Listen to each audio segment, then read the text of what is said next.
irmãos com a paz do Senhor Jesus. Amém. Aleluia. Gênesis, aleluia. Gênesis, capítulo 39, para a glória do Senhor. Aleluia. Gênesis, vamos falar nesta noite sobre propósito. Aleluia. Gênesis, capítulo 39, aleluia. Nós vamos ler a partir do versículo 6, para a glória do Senhor. Aleluia. Santo é o nome do Senhor Jesus. Glória a Deus. Sabia que você tem um propósito? Aleluia. Oh Deus. Aleluia. De tantos propósitos você tem, um deles é com o Pai.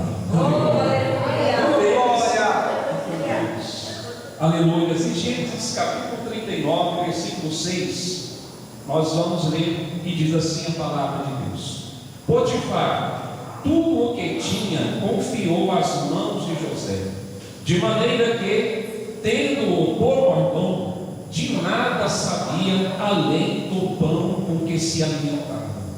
José era formoso, de porte e de aparência. Aconteceu depois dessas coisas que a mulher de seu senhor pôs os olhos em José e lhe disse: Deita-te comigo. Ele, porém, recusou e disse à mulher de seu senhor: Tem-me por mordomo do meu senhor, e não sabe do que há em casa, pois tudo que tem me passou ele às minhas mãos. Ele não é maior do que eu nesta casa, e nenhuma coisa me vedou ou me proibiu, senão a ti, porque és sua mulher. Como, pois, cometeria eu tamanha maldade e pecaria contra Deus? Senhor, Tu és grande e soberano, Pai.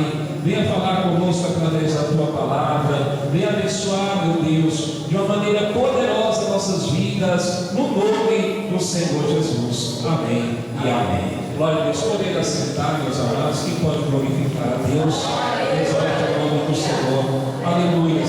Você tem um propósito diante de Deus, mas sabe o que acontece? Às vezes, muitas das vezes, algumas pessoas passam apenas a reclamar, sabe? Reclamar da vida. E é interessante pensar sobre isso, porque quanto mais você reclama de algo, a tendência é você viver reclamando. Se você reclama de que hoje está frio, amanhã você vai reclamar: nossa, como hoje está calor. Quanto mais você faz reclamações, e isso se torna um hábito, e isso é ruim, porque quanto mais reclama, mais você, mais na sua memória, mais no seu coração, vive tendências. E eu pensei sobre isso essa semana e falei assim: irmão, você precisa compartilhar isso com alguém. Eu cheguei no meu trabalho, estava a minha chefe e outra colega, e falei assim: deixa eu compartilhar um negócio com vocês. Virei para ele e falei desse jeitinho que eu estou falando aqui. Sabe, a gente precisa parar de reclamar e sabe fazer o que? Agradecer. Agradecer a Deus por tudo. Falei desse jeito para ela. A gente precisa agradecer por tudo na vida, pelo alimento que a gente come, pelo alimento que está na mesa, pelo dia que amanhece, por mais um dia que o Senhor nos concede vida. Temos que agradecer. Aí ela já virou para mim: peraí, cara, você está dizendo o seguinte, que então eu vou sair da minha casa e eu vou chegar lá em casa, eu tenho uma casa todinha para limpar e eu tenho que agradecer. Eu falei: exatamente. Você vai chegar na sua casa e vai falar: Senhor, obrigado porque eu tenho uma casa para limpar. Porque existem milhões de pessoas que gostariam de ter uma casa para limpar e não tem. Aleluia. Existe muita gente que gostaria de ter algo para fazer em seu lar, em sua casa. Falar: essa casa é linda, e ela não tem. Então isso é um motivo sim para agradecer. Para agradecer.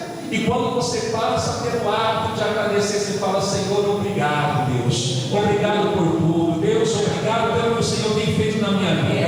Obrigado pelo que o Senhor tem feito na vida do meu irmão. Obrigado pelo que o Senhor tem feito na igreja. Obrigado, Senhor, por tudo que o Senhor tem feito no nosso meio. Obrigado, Senhor, pelo trabalho. Senhor, obrigado pelo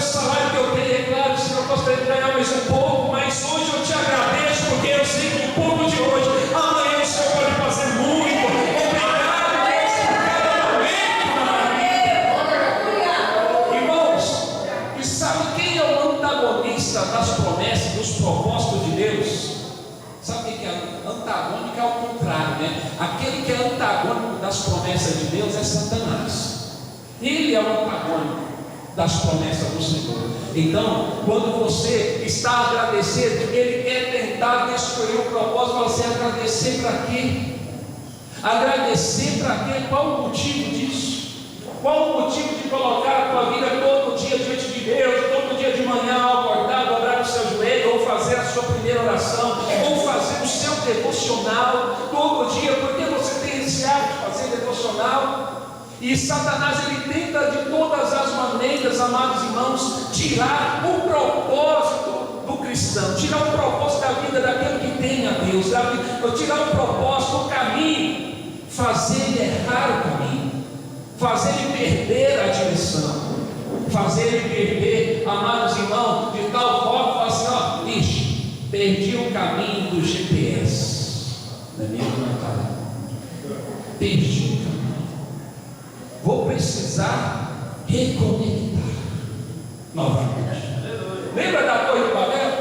A Torre de Babel, as pessoas estavam lá, todo mundo começaram a reunir e falaram assim: vamos construir uma torre que chega aos céus. Irmãos, e diante daquele propósito que eles fizeram, começaram a escravizar uns aos outros. E falaram assim, eu imagino que Deus olhando lá assim e falou assim: meu Deus, que confusão! Que confusão é essa? Que perda de tempo, que perda de tempo. Esse povo construindo uma torre dessa forma, para que isso? Espera aí que eu vou ter que dar um jeito. Eles estão muito fora do propósito, estão muito fora daquilo que está estabelecido para eles terem uma vida feliz, uma vida de paz, uma vida de alegria. Estão muito longe dos propósitos de Deus. Aí Deus olha e fala assim: vou fazer o seguinte, vou acabar com essa confusão, vou confundir a linguagem deles, vou criar idiomas, né, para nós hoje entender. Vou criar idiomas. Aí de repente começava um falar e falava assim: eu não estou te entendendo, leva a pedra para lá, eu não estou compreendendo, o que você está falando? Aí de repente começou a confusão geral, e de repente um aqui só entendia aquele, e falou assim: peraí, eu estou te entendendo, mas aquele eu não entendo, esse eu estou entendendo, peraí, vem aqui, vamos ficar juntos, porque aí não vai entender ninguém aqui neste lugar. Irmãos, aí começaram um alvoroço.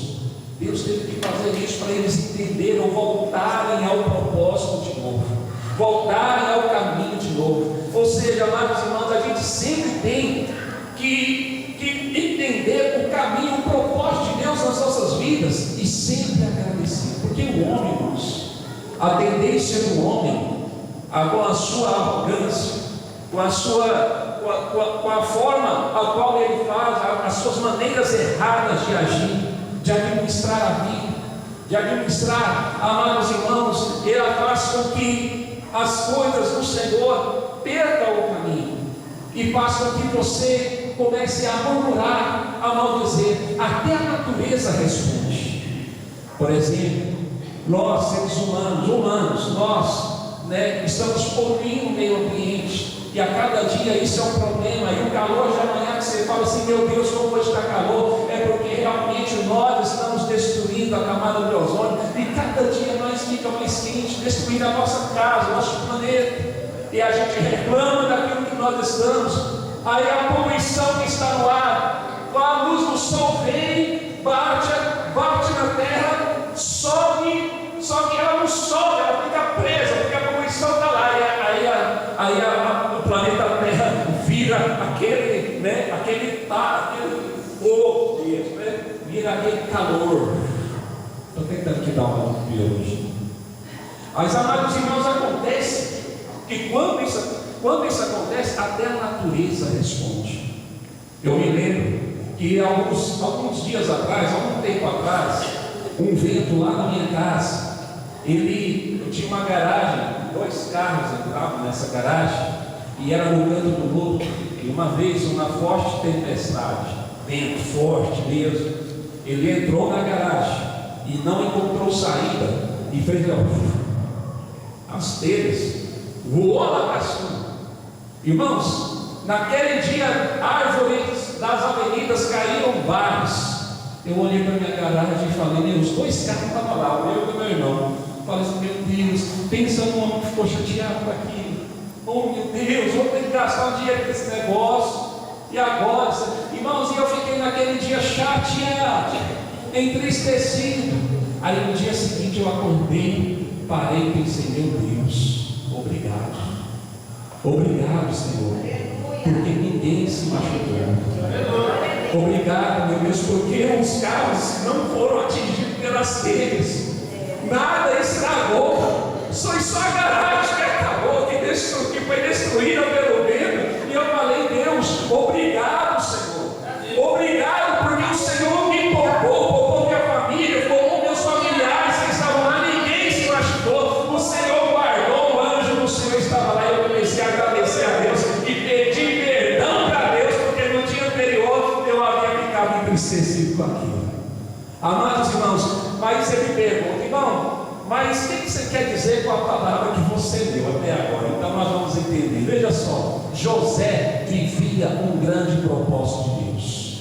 José vivia, amados irmãos, Deus, ele estava querendo voltar as pessoas a compreender, a entender o nome do Senhor. Quem era o nome do Senhor? Quem era o Senhor Criador dos céus e da terra? Deus já tinha esse propósito. E ele olha para a casa de Jacó, e ele olha, amados irmãos, para a família, para o povo de Israel, e fala assim: meu Deus, mas esse povo está meio desgochado, está meio fora do caminho, está fora do propósito. Mas aí de repente surge um moço, José, já com aproximadamente 17 anos de idade, amados irmãos, e ele era diferente. Ele era diferente dos seus irmãos, ele andava diferente, ele era obediente aos seus pais, o seu pai tinha uma grande estima por ele, amados irmãos, e isso causava um certo ciúme entre os irmãos. Amados irmãos, e Deus, eu fico imaginando Deus olhar para assim: esse moço é diferente, eu acho que ele vai fazer que novamente Israel e as pessoas compreendam e exaltem o nome do Senhor e glorifiquem o nome do Senhor. Amados irmãos, de repente o pai de José faz uma túnica para ele, e sabe que de repente na frente da família todo o arraial de Israel, ele coloca a túnica em José. Irmãos, a túnica era colorida, a túnica era longa. Quem recebia um presente como esse geralmente era uma pessoa importante, geralmente era uma pessoa de grande estima para uma nação, para um povo. Então quem recebia uma túnica daquela é porque era digno de ter um respeito. Agora imagine, se os irmãos já eram enciumados e agora vê José receber uma túnica, amados irmãos, ele ficam mais enciumados ainda. Aí um dia Deus falou assim: olha, eu vou fazer José entender o propósito na vida dele aos poucos. Aí de repente Deus passa algum tempo, Deus dá sonhos a José. E aí José, em vez de guardar para si, em vez de orar, entrar em oração, irmãos, tem hora que Deus nos dá coisas, que é para você orar para você mesmo, sabe? Fica guardadinho para você, fala só com Deus, fale com o Senhor, porque o Senhor vai fazer prosperar os teus caminhos. Aleluia. E José, sabe o que ele faz? Ele vai contar para os irmãos e para o pai, reunir-os, fala assim: olha, eu tive um sonho. Sabe o que acontece? Nesse sonho a gente colhia os feixes. O feixe que eu colhi, para quem não sabe, glória a Deus, aqui não tem nenhuma representação, uma vez tinha. Imagina se aquele arroz, imagina a plantação, as pessoas cortavam, enrolavam uma fita no meio, faziam um rolo assim e jogavam o feixe lá, chamava feixe. E ele falava: o meu feixe se levantava. Só que à medida que o meu feixe se levantava, outros 10 feixes se levantavam e me prostravam diante do meu. Para quem ele falou isso, gente? Para quem ele foi falar isso? Os irmãos falaram assim: olha aí, agora nós vamos servir a ele. Só falta isso na cabeça dele, isso não aconteceu. Aí depois ele fala assim: olha, mas eu sonhei que o sol, a lua e 11 estrelas se dobravam diante de mim. Aí até o pai falou assim: não, meu filho, calma. Só que o pai não se exaltou, ele se guardou, né? Porque o pai era muito sábio. falou assim: não, calma, e mudou o assunto lá na hora, falou assim, e acalmou os ânimos. Mas, amados irmãos, isso causava um certo ciúme, mas porque José não conhecia o propósito. José não conhecia o propósito. Talvez você esteja aqui nesta noite, talvez você ainda não entenda o propósito que Deus tem na sua vida. Talvez você ainda não esteja compreendendo a forma que Deus quer agir. Talvez não é para você entender no momento, mas saiba de uma coisa: no momento dele, no oportuno de Deus, você vai entender. Aleluia. Quando você compreender, você vai falar: como Deus é bom. Aleluia. Como Deus é maravilhoso. Como Deus ele é soberano. Amados irmãos, e um dia José vai, resumindo aqui para os irmãos relembrarem a história. Amados irmãos, José ele vai de encontro aos irmãos, acredito que o pai fala: vai lá ver como eles estão apacentando as ovelhas no local distante. José foi. De repente José estava lá, aparecendo próximo dele. Eles falam: lá vem o sonhador, aquele que quer reinar sobre nós. Lá vem ele. Então assim, vamos. Alguns começaram a cogitar em matar José. Aí eles falaram: não vamos matar José, é nosso irmão, não podemos fazer isso. Amados irmãos, eles decidiram: olha, tem uma cisterna seca aqui, vamos jogar ele dentro. Jogaram José dentro. Aí o homem que era o mais velho, que estava controlando o ânimo deles, falou assim: olha, deixa ele aí, eu vou ali e volto. No que ele foi, sabe o que os irmãos fizeram? Venderam ele como escravo. Venderam ele e falaram assim: olha, para evitar que tenhamos sangue em nossas mãos, para que tenha sangue em nossas mãos, vamos vender ele como escravo. Para esse povo que está passando aí, comprando escravos, vende ele. E venderam José como escravo. Amados irmãos, quando o homem chega e fala assim: o que aconteceu? O que vocês fizeram? Mataram ele? Não matamos, jamais, não matamos nosso irmão, mas vendemos como escravo. Vendemos ele. Amados irmãos, José ali naquele momento não entendia, não compreendia. Lá no fundo, no coração, fala assim: meu Deus, que propósito é esse? O que está acontecendo na minha vida? Com certeza José chorou. Com certeza José chorou rios de lágrimas. Com certeza José ficou depressivo, oprimido com a situação. Ficou triste. Talvez, amados irmãos, José tenha pensado: a minha vida acabou, não tem propósito mais. Amados irmãos, sabe o que acontece? Para tudo, Deus olha e fala assim: olha, eu vou consertar, eu pretendo exaltar, mas já que José está sendo vendido como escravo, eu vou fazer algo por ele, eu vou fazer algo diferente. Não importa, irmãos, aonde você esteja vivendo, não importa o que você esteja passando, não importa qual seja o processo, Deus está lá com você. Aprendi uma coisa, aleluia: suporta o processo, porque a vitória é grande. Às vezes a ansiedade, às vezes a gente quer pular etapas da adolescência, a gente quer na ansiedade pular etapas, mas não, calma, vai vivendo um dia após o outro, suporta o processo, porque quando você alcançar, quando você vencer esse processo, a vitória está logo ali, ó.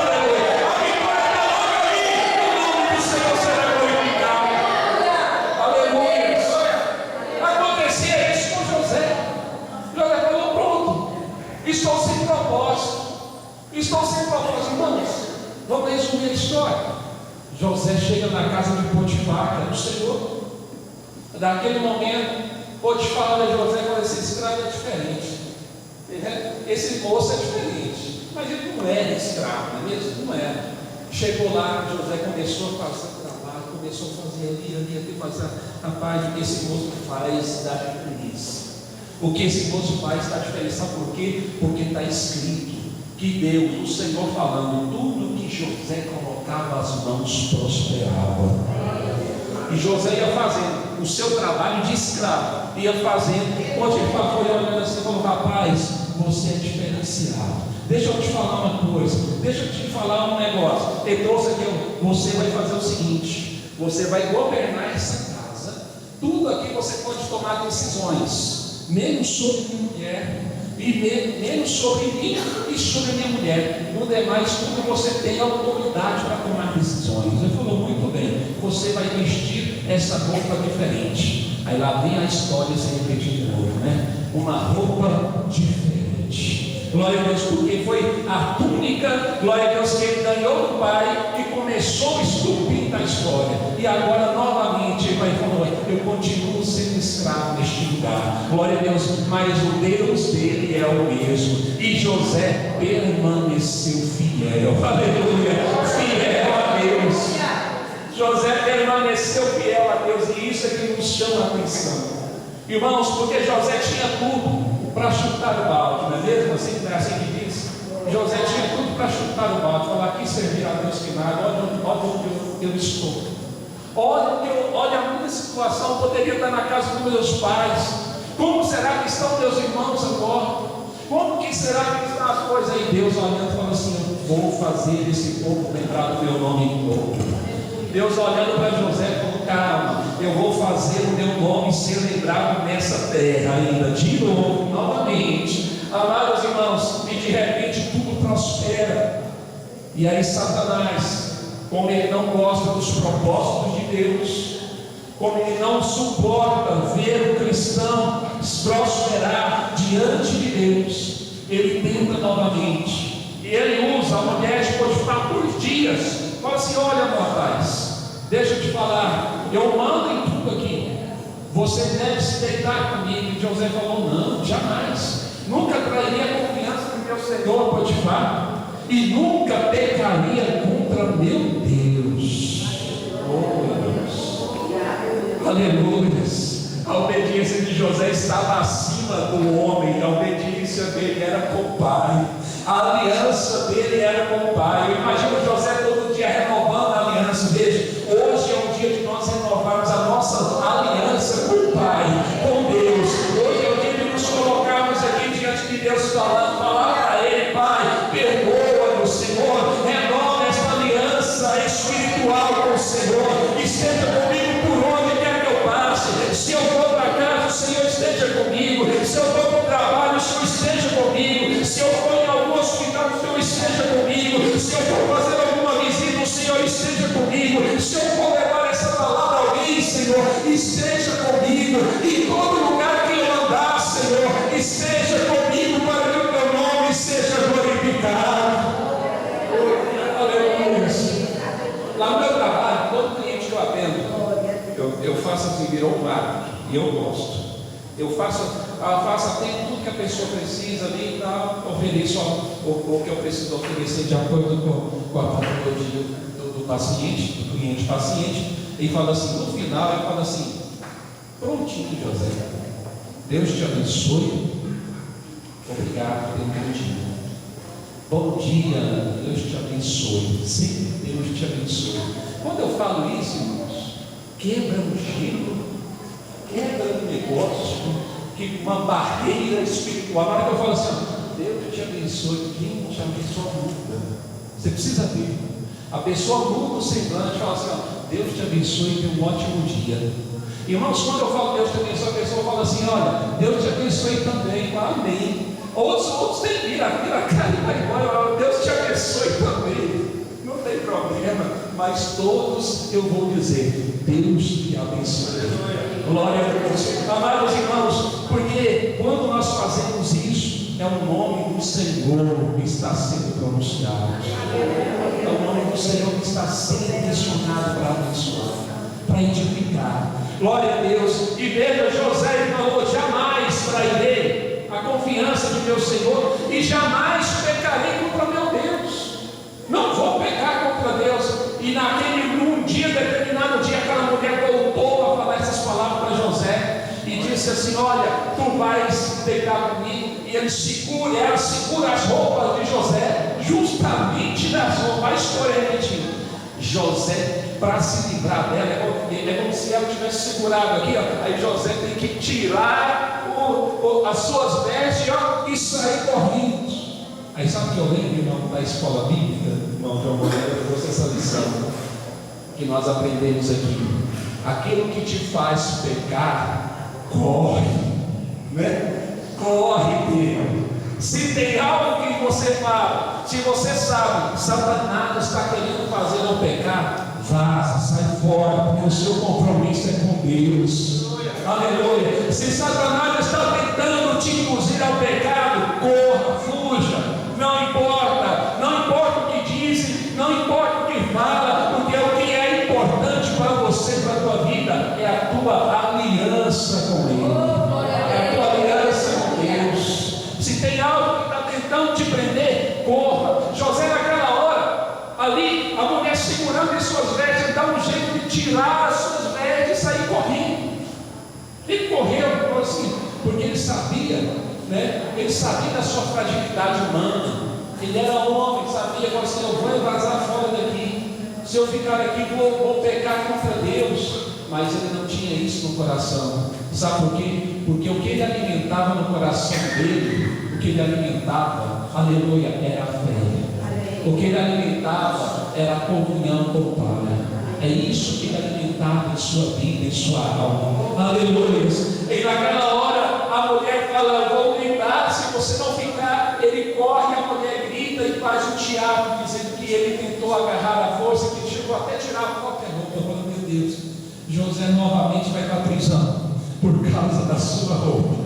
Glória a Deus, que ficou lá. Amados irmãos, e ele vai. Resumindo a história de novo. Ele agora é preso na masmorra de Faraó, lá no Egito. Glória a Deus. E quando, amados irmãos, ele está lá no Egito, eu não sei o que acontece naquela masmorra. E a promessa de Deus veio de novo. A promessa de que o que José põe nas mãos prospera. Não se entendeu o que aconteceu ali. Porque a masmorra de Faraó só dava prejuízo. Prejuízo financeiro, sabe? Prejuízo em todo sentido, era confusão, era discórdia, era uma confusão naquela masmorra. Quando José chegou, ele administrou a prisão, ele administrou o lugar, a Bíblia fala que o lugar passou a dar lucro, aleluia, a dar lucro. A masmorra, mas José era preso, José continuava sendo escravo. Mas o que ele colocou as mãos, Deus prosperou. Aleluia. Aleluia. Você quer que Deus prospere o que você coloca a sua mão? Aleluia. Deus vai prosperar. Fala com ele, fala com ele. Fala: Deus prospera, Senhor. Irmãos, e um dia chegou acusado de roubar algo de Faraó. Chegou o copeiro e chegou o padeiro-chefe. Copeiro-chefe e padeiro-chefe. É diferente, viu? Glória a Deus. Porque os escravos tinham que se dobrar diante das autoridades de Faraó. Então, o copeiro-chefe e padeiro-chefe, eles eram respeitados também. Imagina aqueles dois chegando na prisão e José tendo que ali, ele era o administrador do lugar. Aí eles falaram assim: ó, você é escravo. Como assim? Você é escravo, você está querendo prender nós aqui? Como assim? Fica quietinho aí, vai dar certo. Glória a Deus. E eles tiveram sonhos.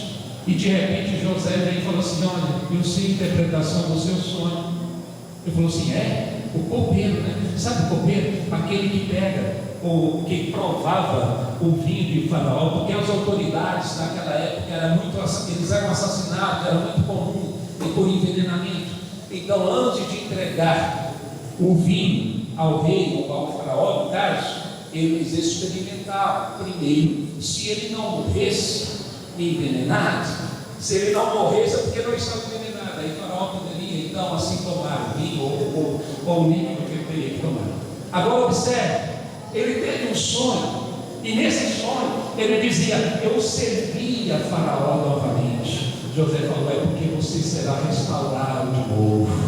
Aí o padeiro falou: meu amigo, peraí, eu tive um sonho também, que umas aves vinham, comiam sobre minha cabeça. E o pai falou assim: olha, você será penalizado. Ele ficou irado, né? Por que o meu sonho tem esse significado ruim? Amados irmãos, acontece que era o que aconteceu. Aí José aproveitou a situação e falou assim: olha, quando você estiver lá no seu posto, lembra-se de mim, aqui, lembra de mim. Irmãos, aí de repente Deus olha para José de novo e vê: agora eu vou finalizar, viu, irmãos? Agora eu fecho. José falou assim: Deus olha e fala assim: vou fazer meu nome ser glorificado na vida deste moço agora. Glória a Deus. Porque quando Deus olha para você, faz uma promessa, ele cumpre com a palavra dele, ele cumpre com a promessa dele.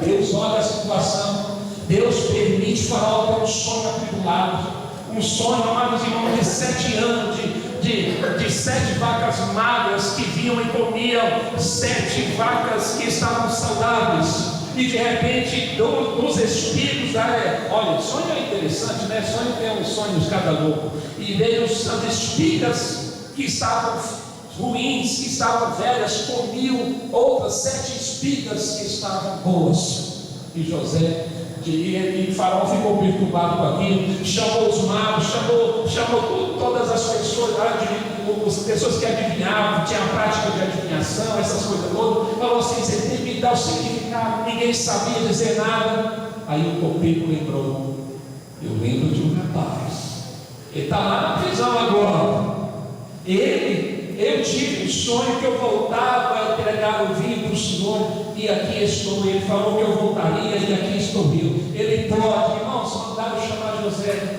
Amados irmãos, José ali, todo sujo, barbudo, deram banho em José, fizeram a barba dele, falaram assim: você vai perante Faraó. Falou assim: o que eu vou fazer agora? Eu vou morrer. Pronto, está tudo resolvido dentro da minha vida. Vou morrer, agora é a hora que eu vou. Chegou lá, eu tive um sonho assim, rapaz. O que você disse? Falou assim: olha, meu Deus está dizendo, eu tive esse sonho. Glória a Deus. Virão 7 anos de fartura. 7 anos de fartura.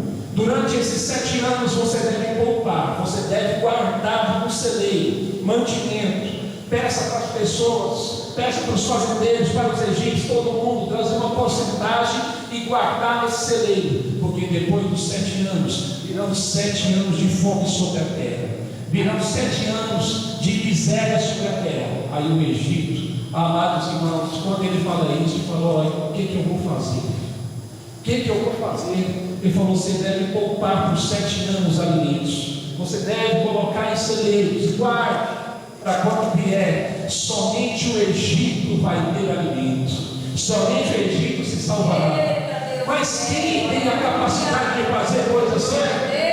Ele olha para outro, certamente ele já tinha ouvido falar das obras lá na casa de Potifar, porque Deus, irmãos, de tudo ele cria uma situação para te abençoar. Saiba disso, ele sempre cria.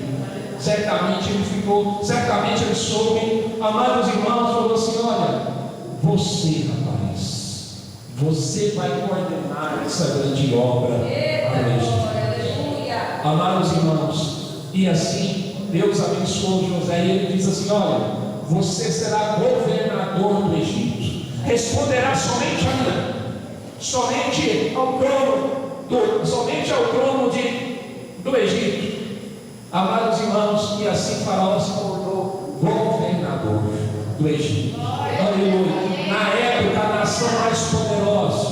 Amados irmãos, e passaram-se os 7 anos de abundância, e veio os 7 anos de fome, os 7 anos de seca, e todo mundo recorria ao Egito para tentar se alimentar. E de repente, quem vem? Glória a Deus. Quem é que vem? Glória a Deus, lá no Egito para pegar comida, para se alimentar. Quem vem? Os irmãos de José. Glória a Deus, aleluia. Quando vieram os peixes, vieram os peixes ali, se dobraram diante dele, não reconheceram. Quando vocês vieram de Canaã, assim: mas como que é lá? Você não tem pai, mãe, como que é? Não, tem nossos pais, estão lá. Pois serão. Aí tem toda uma história, vou resumir. Ele falou assim: ó, vocês só receberão alimento se trazerem todos aqui. Quando eles voltaram com o pai, a mãe, os 11, aleluia, aí o sol, a lua e 11 estrelas se dobravam diante de José. Aleluia. Porque a promessa, o propósito estava se cumprindo. Glória a Deus. E o nome do Senhor era para se manter vivo. Aleluia. O povo não podia morrer. O povo não ia morrer. O povo de Deus não morre. Deus sempre cria uma situação para livrar. Louvado seja Deus. Quem recebeu o livramento de Deus, coloque-se na posição do Senhor. Coloque-se diante de Deus. Ajoelhe-se diante de Deus. Fale com o Pai. E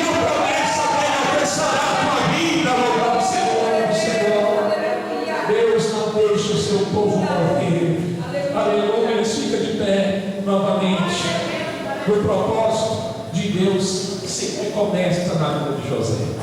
O propósito de Deus se recomeça na vida do homem de Deus. Aleluia. O propósito de Deus, Ele quer recomeçar na tua vida.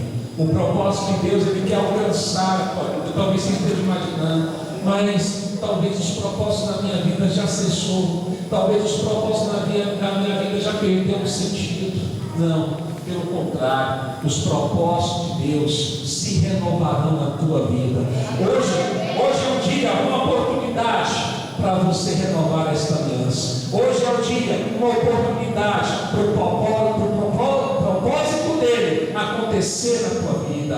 Hoje é o dia oportuno de renovar esta aliança. Amém? Glória a Deus, aleluia. Louvado seja Deus. Nós vamos fazer uma oração. Vamos orar a Deus, pedir a Deus que venha confirmar a palavra dele. Glória a Deus.